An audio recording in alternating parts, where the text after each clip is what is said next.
Good morning my friends, कैसे हैं आप लोग। देखिए, मैंने आपको लास्ट पार्ट में पार्ट 7 में मैंने आपको बताया था एक्टिव पैसिव कि हमें रिक्वायर कहाँ होती है। देखो, एक तो ग्रामर का जब हम पोर्शन सॉल्व करते हैं, चाहे कंपटीशन लेवल की बात करें चाहे हम एकेडमिक लेवल की बात करें, तो वहाँ हमें रिक्वायर होती है।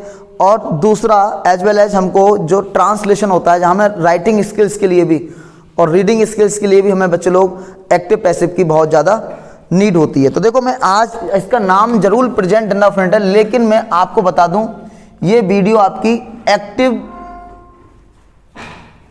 वॉइस एंड पैसिव वॉइस में भी ये पता है, यानी कि active voice and passive voice, ये दो चीजें इसमें बड़ी क्लियरली मैं आपको बताता हूं। देखो, मैंने आपको बताया हर वाक्य की पैसिव नहीं बनती है, केवल उसी वाक्य की पैसिव बनती है जिसकी वर्ब ट्रांजिटिव होती है। हर वाक्य की पैसिव नहीं बनेगी, केवल उसी वाक्य की पैसिव बनेगी जिसकी वर्ब ट्रांजिटिव होगी। अब आप कहेंगे ट्रांजिटिव वर्ब क्या होती है। देखिए, मैं आपको लिखाता हूं ट्रांजिटिव वर्ब। ट्रांजिटिव वर्ब, तो ट्रांजिटिव वर्ब वह वर्ब होती है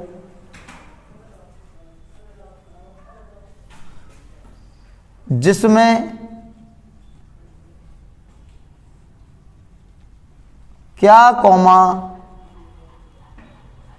किसको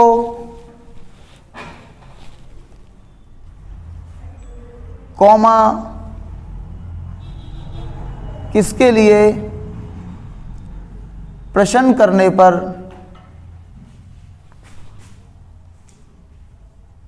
उत्तर में नाउन या प्रोनाउन ऑब्जेक्ट के रूप में आता है। मतलब ट्रांजिटिव, इसको बोलते हैं हम सकर्मक क्रिया। अब सर बात करें इनट्रांजिटिव वर्ब की, तो इनट्रांजिटिव वर्ब क्या होगी, इसको बोलेंगे अकर्मक क्रिया। यह क्या होगी, अकर्मक क्रिया।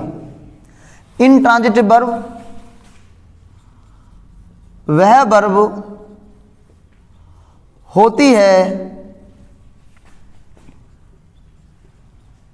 जिसमें क्या कॉमा किसने कॉमा किसके लिए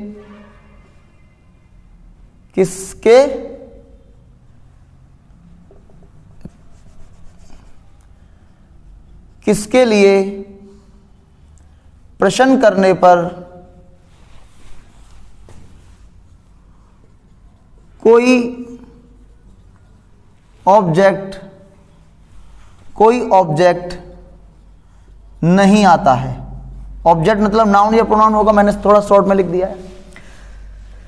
केवल उन्हीं वाक्यों की पैसिव बनती है जिनकी वर्ब ट्रांजिटिव होती है। ट्रांजिटिव वर्ब वह वर्ब होती है जिसमें क्या कॉमा किसको कॉमा किसके लिए लगाकर प्रश्न करने पर उत्तर में नाउन या प्रोनाउन ऑब्जेक्ट के रूप में आना चाहिए, सब्जेक्ट के रूप में नहीं। यह बात आपको पता चली। एक और बेसिक रूल क्या होता है, एक्टिव से पैसिव बनाने के कुछ महत्वपूर्ण नियम आप लोगों को पता है, फिर भी मैं बता देता हूं आपको। सब्जेक्ट को ऑब्जेक्ट और ऑब्जेक्ट को सब्जेक्ट बना देते हैं। सर, सब्जेक्ट को ऑब्जेक्ट और ऑब्जेक्ट को सब्जेक्ट बना देते हैं। कैसे बना देते हैं, देखिए यहां पर मैं लिखता हूं सब्जेक्टिव, थोड़ा सा अलग कलर का यूज कर लेते हैं।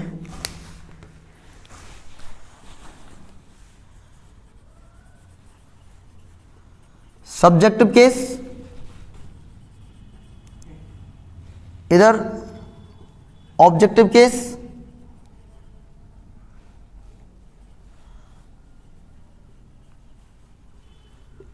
इधर पॉजेसिव केस। जैसे इधर आई है तो आई को मी कर देंगे और मी है तो मी का आई कर देंगे, और इसकी अंग्रेजी तो माई होती है। ही है तो हिम करेंगे और इसकी इंग्लिश क्या होती है, हर, हिज, सॉरी। सी मीनिंग क्या हो जाएगी, हर, और इधर भी हर हो जाएगा। सर इट का इट रहता है और इधर इट्स हो जाएगा। दे का देम और इधर देयर। यू का यू और इधर हो जाएगा योर। हु का ऑब्जेक्ट हुम होगा और पॉजेसिव केस होता है हुज। वी का अस होता है और यहां हो जाएगा आवर। तो ये कुछ मैंने आपको लिखे। अगर यहां पर अगर मान के चलिएगा, जैसे मैं लिखता हूं, थोड़ा सा मैं आपको थोड़ा एग्जांपल देता हूं।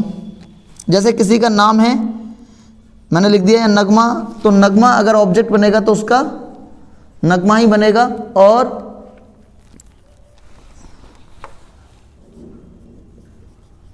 विकास का विकास रहेगा और इधर हिज हो जाएगा। और प्यूपिल अगर हम कॉमन नाउन आ जाएगा, मतलब नाउन कोई सा भी होगा, कॉमन नाउन आ जाएगा तब भी इधर रहेगा, और इसका पॉजेसिव केस क्या होगा, सर देयर रहेगा। बात यहां तक समझ में आ रहा है? यहां तक आई होप आपको ये चीजें क्लियर हो रही होंगी। अब देखिए, तो आपने अगर यहां तक नहीं नोट किया है तो इसका स्क्रीनशॉट ले लीजिएगा। मैं हट जाता हूं अलग। चलिए देखो, मैं इनको मिटाता हूं और आपको एक एक बात को समझाता हूं।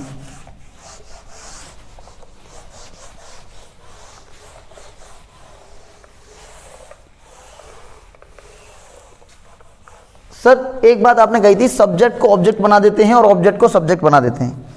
इस बात में कितनी सच्चाई है देखिए। ही राइट्स अ लेटर, वह एक पत्र लिखता है। तो यहां पर ये इसका क्या है, क्या लिखता है, ध्यान दो पहले, क्या लिखता है। आपका जवाब होगा एक पत्र, यानी कि आ लेटर। अब आ लेटर क्या एक नाउन है या नहीं है? आ लेटर एक नाउन है। सेकंड देखिए इसका एक और,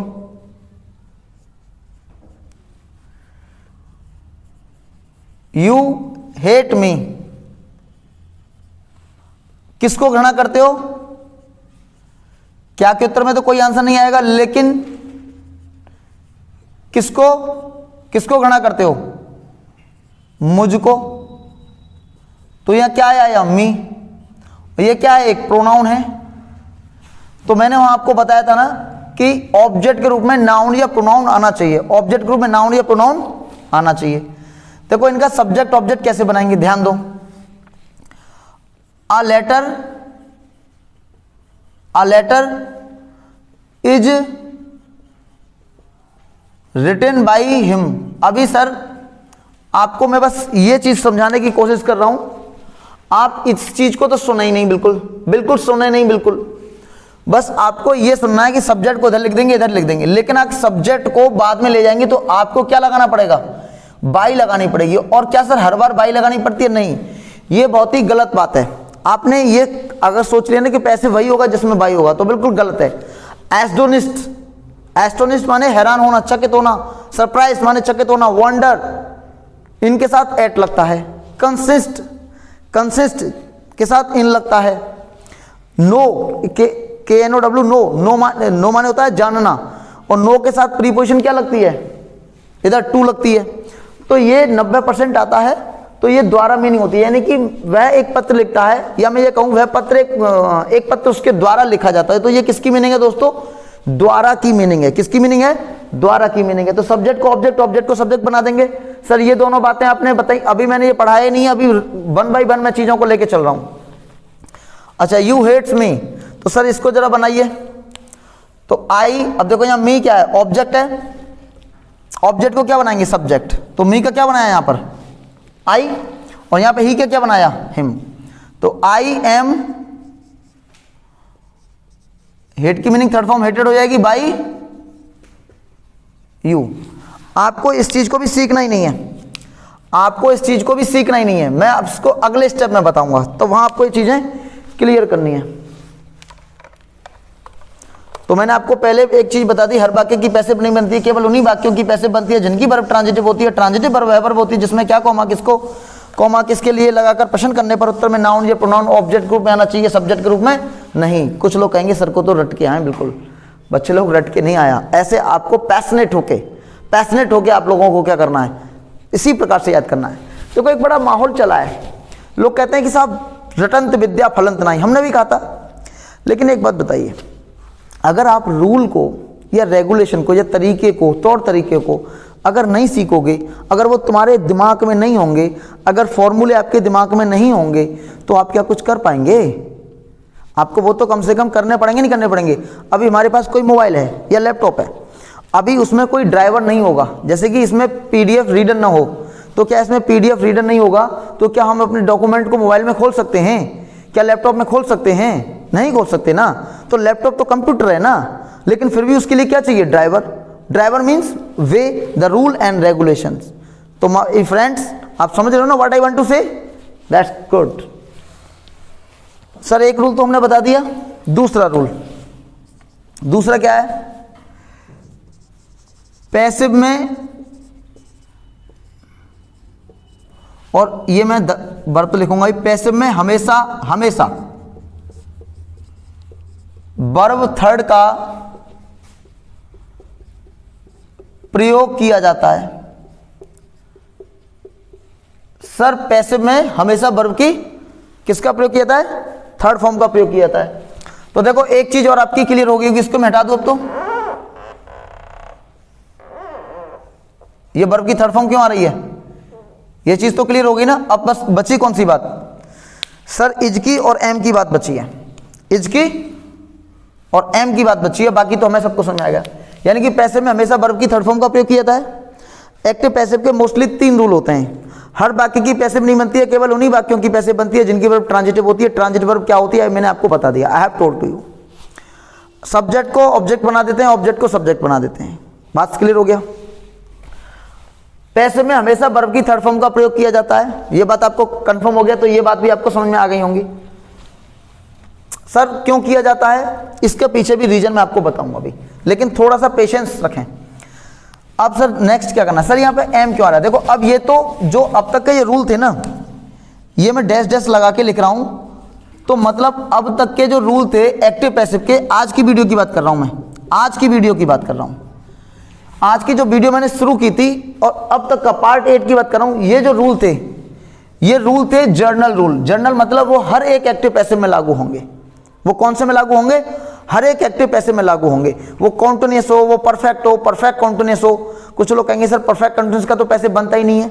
बनेगा नहीं बनेगा, हम डिस्कस करेंगे आप लोगों से भी इसके बारे में, ठीक है। अब मैं किसकी बात कर रहा हूं? अब मैं बात कर रहा हूं इस इज की और एम की। तो मुझे यहां बात करनी पड़ेगी प्रेजेंट इंडेफिनिट के, सॉरी एक्टिव के रूल नहीं, ये किसके रूल हैं? पैसिव वॉइस के रूल हैं। सर देखो ऑब्जेक्ट को सब्जेक्ट बना देते हैं। भाई विजुअल हो रहा है रेड से, विजुअलिटी ठीक है ना, चमक तो रहा है ना। सब्जेक्ट आप हम लोग जो ऑब्जेक्ट होगा उसको सब्जेक्ट बना देंगे, प्लस वर्ब की थर्ड फॉर्म प्लस बाई, और जो सब्जेक्ट होगा इसको हम ऑब्जेक्ट बना देंगे। सर अगर नेगेटिव की बात करेंगे तो ऑब्जेक्ट को सब्जेक्ट, और यहां पर वर्ब से पहले नॉट अपॉन नेवर,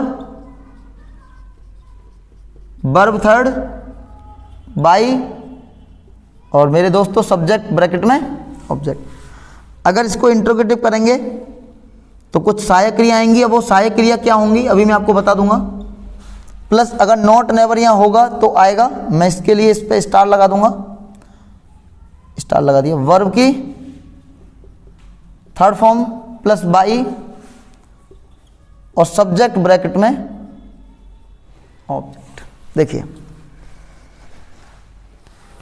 इस बात को भी यहां खत्म करते हैं। कुछ मैं आपको बताना चाहता हूं भाई, इसको जरा हटाना 1 मिनट।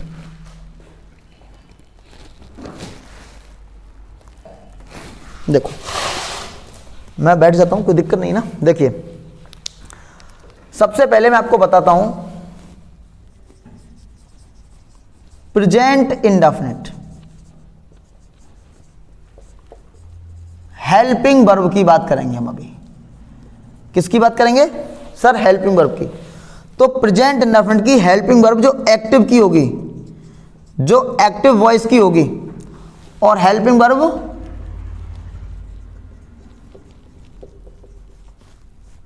पैसिव वॉइस की होगी।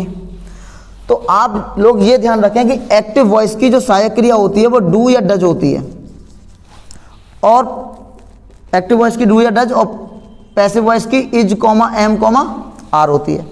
देखिए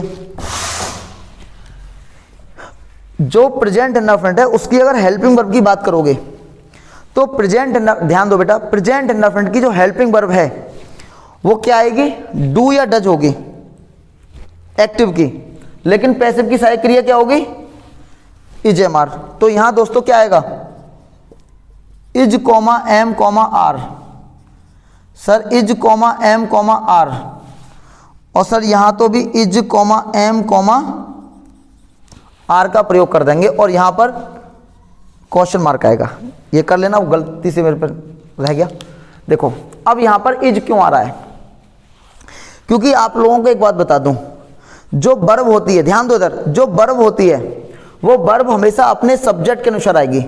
यहां पर पहले सब्जेक्ट था ही, इधर ध्यान दो, पहले यहां पे सब्जेक्ट था ही, तो यहां पर एक वचन क्रिया आई थी, लेकिन अ लेटर भी क्या है? एक वचन ही, तो यहां पे भी इज ही आ गया। मान के चलिए अगर किसी का यहां पर प्लूरल होगा, कोई ऑब्जेक्ट, ऑब्जेक्ट क्या होगा? प्लूरल होगा, तो यहां पर वर्ब भी क्या आएगी? प्लूरल आएगी, क्योंकि यहां पे जो ऑब्जेक्ट है ये सब्जेक्ट बन के आएगा। और दोस्तों ये तो सिंपल सी बात है, जब सब्जेक्ट बन के आएगा तो वर्ब भी तो उसी के अकॉर्डिंग बनेगी या नहीं बनेगी?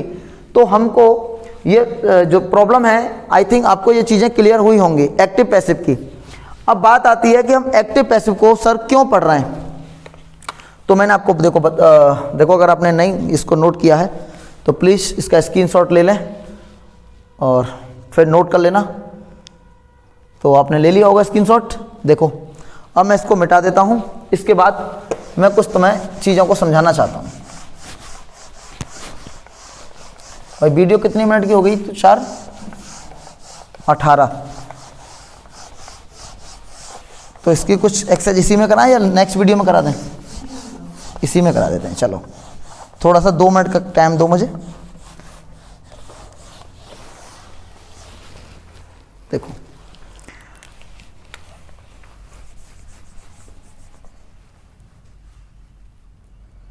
मैं तुमको नहीं जानता हूं, मैं तुमको नहीं जानता हूं। इधर देखो, I do not know you, ये इंग्लिश में आएगा, ध्यान से सुनो, ये इंग्लिश में आएगा एक्टिव से पैसिव करने का 1 नंबर में। और यहां लिखा होगा इसको पैसिव में कन्वर्ट करिए, और कभी पैसिव दे देता है एक्टिव में कन्वर्ट करिए। देखो ऑब्जेक्ट को सब्जेक्ट यानी कि यू, अब यू के हिसाब से क्या आएगा? प्लूरल वर्ब आएगी, तो यानी कि वर्ब प्लूरल आएगी। पैसिव में क्या होता है? आर आएगा। नॉट नोन बाई मी। आपको इंटरमीडिएट तक ये कहता है कि ये 4 सेंटेंसेज हैं और करेक्ट एनी 4 सेंटेंसेज। किन्हीं 4 ये इसमें सेंटेंसेज हैं 6 और 5, इनमें से 4 को आपको क्या करना है? करेक्ट करना है। तो इसमें क्या गलती है बताइएगा। तो हम आपको अभी बताए थे इसमें बाई नहीं आएगा, इसमें टू आएगा। क्या आएगा? टू आएगा। बात समझ में आ गया? हम आपसे कह रहे हैं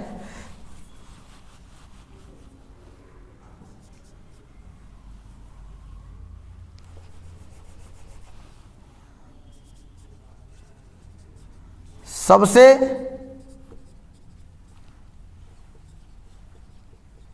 शुद्ध मिठाई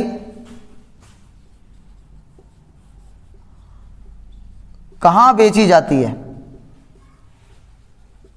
या हम कह सकते हैं मिलती है। बात समझ में आ रहा है? सबसे शुद्ध मिठाई कहाँ बेची जाती है या कहाँ मिलती है?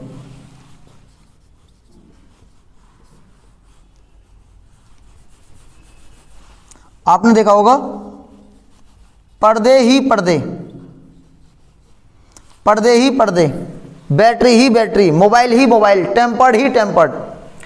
अब यहां क्या कह रहा है, यहां पर पर्दे ही पर्दे हैं, तो देखिए, तो where is best pure sweets,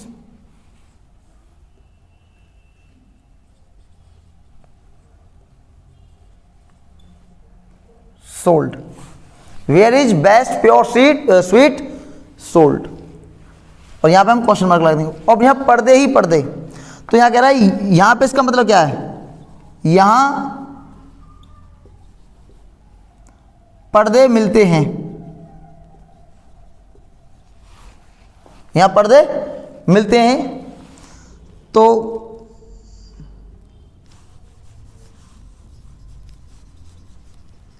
curtains are availed या sold here। तो यहां पर्दे मिलते हैं, हम क्या लिख देंगे, यहां curtains are sold here। लेकिन आपको तो सिर्फ सर ये जो हमने लिखा है ना पर्दे ही पर्दे, इसकी अंग्रेजी क्या बनेगी ये बताओ। तो here is nothing but curtain, मतलब यहां कुछ नहीं है सिवाय पर्दों के, तो मतलब यहां क्या है, पर्दे ही पर्दे। अगर तुमसे कहते बैटरी ही बैटरी, मोबाइल ही मोबाइल, तो आप इस वाले रूल से इसको बनाइएगा, हियर इज नथिंग। और ये सेंटेंस भी किसका है सर, इज एमआर का है। क्लियर हो गया? तो देखिए नेक्स्ट वीडियो में मैं आता हूं और आपको कुछ एक्सरसाइज, कुछ टॉपिक हम कंप्लीट कराते हैं। तब तक लिए बाय, टेक केयर, हंसते रहिए, मुस्कुराते रहिए। Thank you class.